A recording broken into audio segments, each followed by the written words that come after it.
أروح المكان مثل الحديقة ساحلية على بحيرة، وقلت أغير جو شوية، بس بدون ما أروح وحدي قلت أخذكم وياي.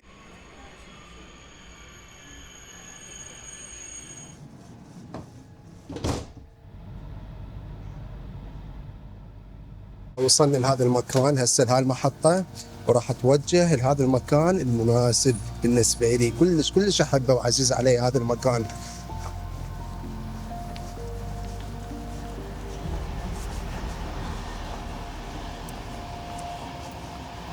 بس احنا بالمدينة، بداخل المدينة، هو تقريبا صاير من جهة البحيرة، فيعني المنطقة هسه كلها عبارة عن سيارات ومحلات. تحبون الفيديوهات الطويلة مثلا من القطار اللي رحلة مال مشي إلى هذاك المكان، يعني الحديقة، يعني هذا مثال. لو تحبون قصقصة إلكم ويكون سهل وسريع، شو تحبون تشوفون؟ مثل ما الأخت الفاضلة علقت وطلبت هذا الشيء، تدللون، وجهوني بالتعليقات شو تحبون أكثر شيء، وإن شاء الله أسويه لكم.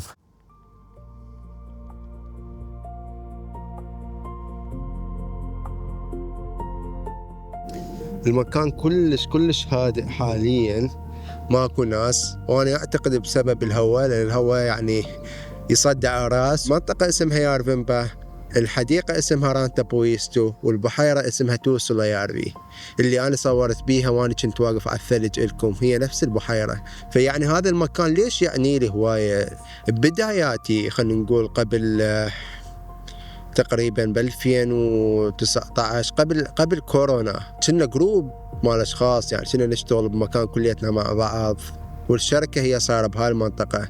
فكنا يعني نلتقي كليتنا عطلة نهاية الأسبوع، عندنا اللي هي السبت والأحد.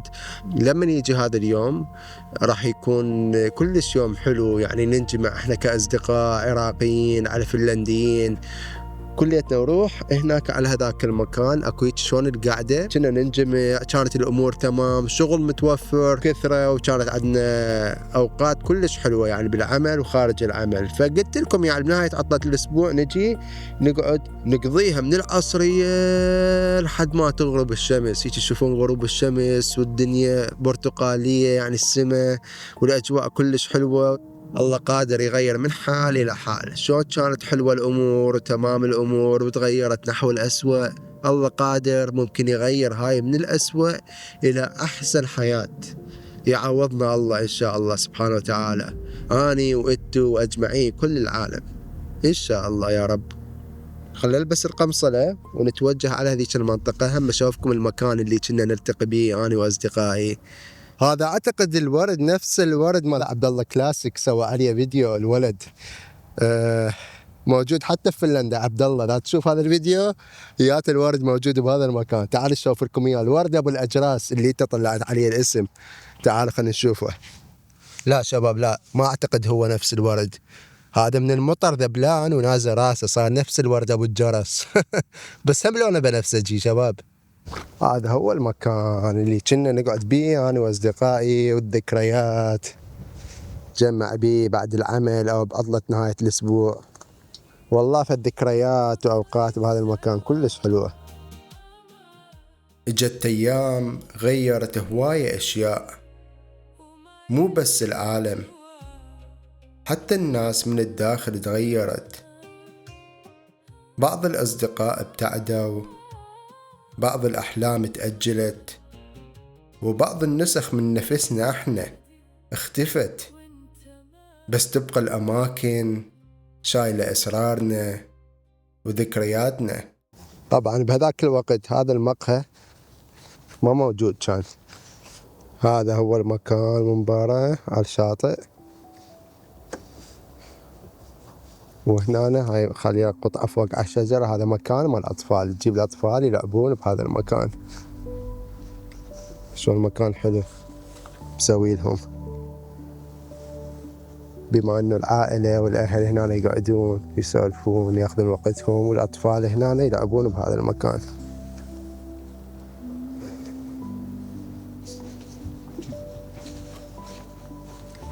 حتى هيك مال تراب، يلعبون بالتراب.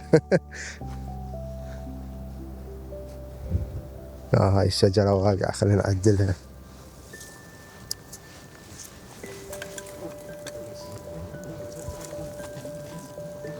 ايوه عدلناها، شوفوا شلون حلوة.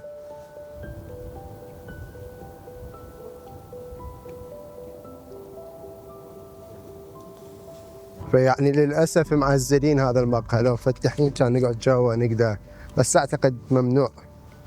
هو والله مفتوح يعني، بس أعتقد مو حلوة واحد يروح يقعد هم معزلين للمسؤولية. خلينا نكمل الرحلة هسه شباب. يعني كنا يم المقهى، هسه المقهى معزل نعوفه ونروح على الجهة الثانية. هذاك المكان همين قريب عليه، هي نفس الحديقة، بس هذاك أكثر شي بأشجار وطبيعة، فخلنا نتوجه لهذا المكان الثاني. هذا مثل الشاطئ تكرمون مال الحيوانات، يعني كلاب يجيبوهن يسبحن بهذا المكان بالصيف. هذا هو. إيه هسه المقهى هناك بهذاك المكان صار، واحنا كملنا من هنا. خل اشوفكم الشارع شلون صاير.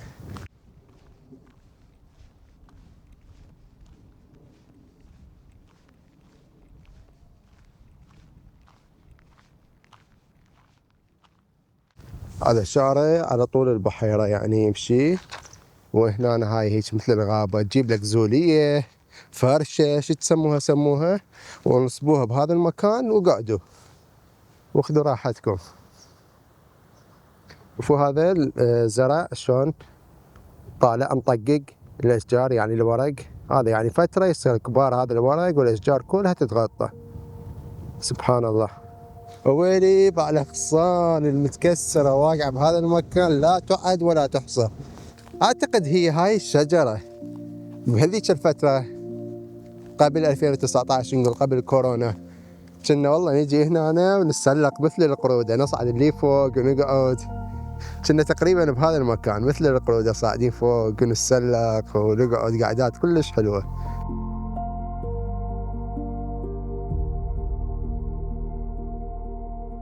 شوف علاوي هاي الشجرة اللي عفتها صار بيها ميتة. اضطريت اجي لهذا المكان حتى يرجعني لايام قبل كورونا، خلينا نقول ب 2018 جوا. ايام كانت كلش حلوة، ايام خير تحديدا بهذا المكان. فاني جيت حتى اذكرها، حتى اشوفها بعيني، لان اني كل ما باي جهة وباي اتجاه جاي اشوف اني واصدقائي كانت الامور حلوة تمام.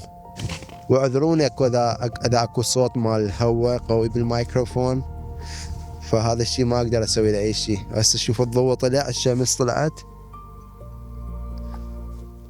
ايه يلا شباب خلينا نقوم ونتوكل ونشوف باقي الاماكن بهاي المنطقة.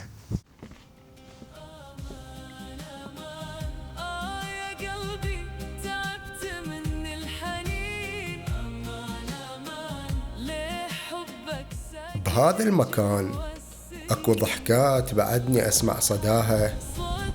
هاي الزاوية كنا نقعد هنا، وهذا الطريق كنا نمشي بيه بدون ما نفكر بشي.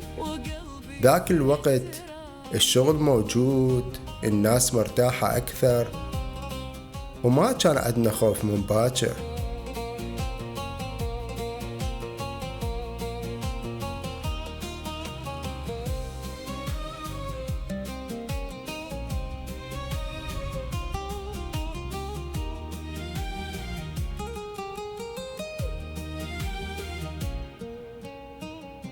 كنت أظنك مثل حلمي. جاي تشوفون هاي الغيمة السوداء الثقيلة اللي ورايا شباب، مبينة يعني بعيني، جاي اشوفها جاي تذب مطر، جاي تمطر اللي غاد. يعني شوف يا منطقة هسه زخة عندهم كلش قوية، مبين يعني من سواد الغيمة ومطر كلش قوي جاي اشوف. اي وصلنا الشاطئ، بس اسمع صوت الهواء قد قوي هنا.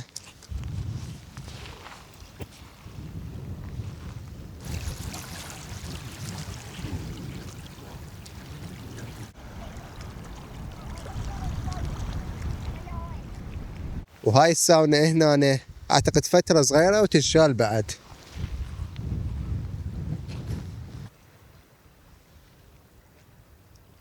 والله العظيم تعرفون شنو لعبتها شباب؟ تجون انتو وعائلتكم وجهالكم وجدر دولمة وقاعدة هذا المكان الهدوء تقلبوه قلاب، يعني الصوت يوصل قارة آسيا.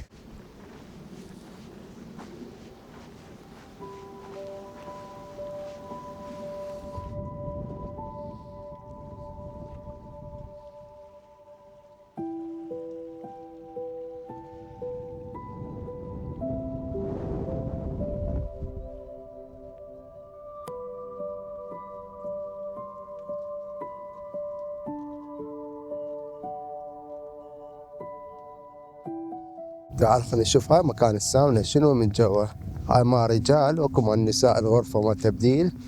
خلينا نشيك الغرفة مع رجال نشوف شنو وضعها هناك، شنو الترتيب. تعالوا شباب تعالوا. اي هسه احنا جوا هاي منطقة مال تبديل، يخلون ملابسهم يعلقوها ويكون يجيب اللوكرات يخلون اغراضهم محفظاتهم وموبايلاتهم. وبعدين هنا جوا اكو حمام دوش. خلنا نطلع الساونا نشوفها.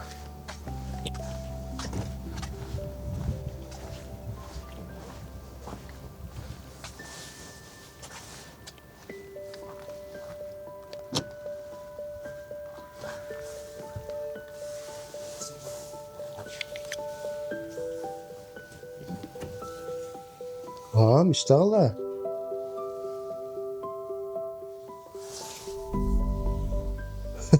شفتوا صار الضباب بالكاميرا شباب، ترى مشتغلة حارة كلش على الآخر. والله لعبتها مال ساونا بس ما جاب ملابس. عمار كان فاتك المكان والله، كان اخذنا ساونا. وخلي لك طريق كلية تروح بعد الساونا، يعني بأوقات الثلج كانت أو هسه الجو زين، يعني تسبح وترجع للساونا، بعدين من الساونا ترجع للسبح. أجواء كلش حلوة هنا وهدوء، يعني هذا الهدوء واحد ما يستغله ويروح ساونا ويروح يسبح ويرجع.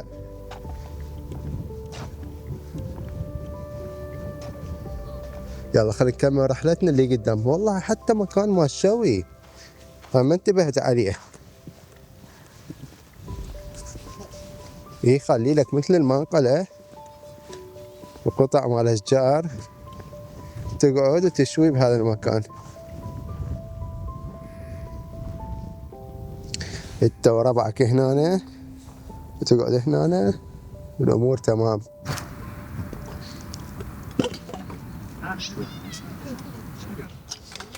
بس الجهات جاي يزلجون بهذا المكان، نحاول ما نزعجهم، راح اتوجه لغير مكان. لو موجودين كبار يعني بالعمر كان ممكن اظل بهذا المكان.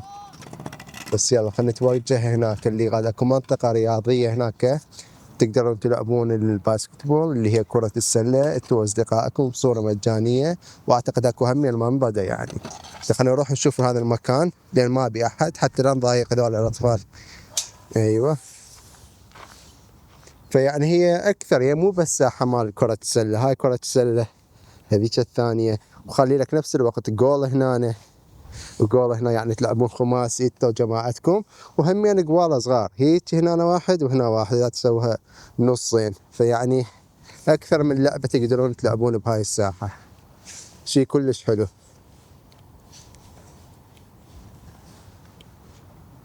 يوسع. خل اطب الجول. الله خلنا نطلع منه.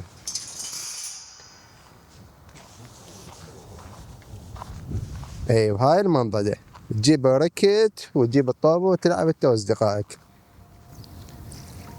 عمي اجواء هادئة على الاخر، يعني حتى هاي الغيوم ما كان اكو مثل المطر، كان هيجي مثل رقائق مال الثلج بين الغيوم. الدنيا ظلمة بعدين ترجع شمس، الدنيا مشرقة.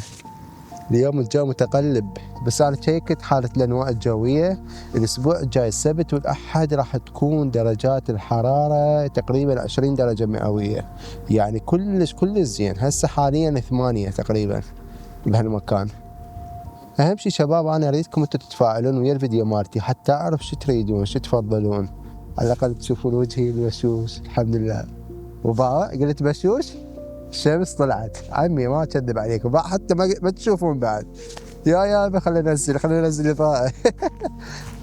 طبعا انا وامشي هناك اكو من الجهه الثانيه من البحيره اكو مكان اسمه بيرد هاوس، يعني مكان عالي تصعد على درج وتباوع على هاي الطيور الباريه والحيوانات الغريبه تقدر تصورها بهذاك المكان، فمكان كلش حلو.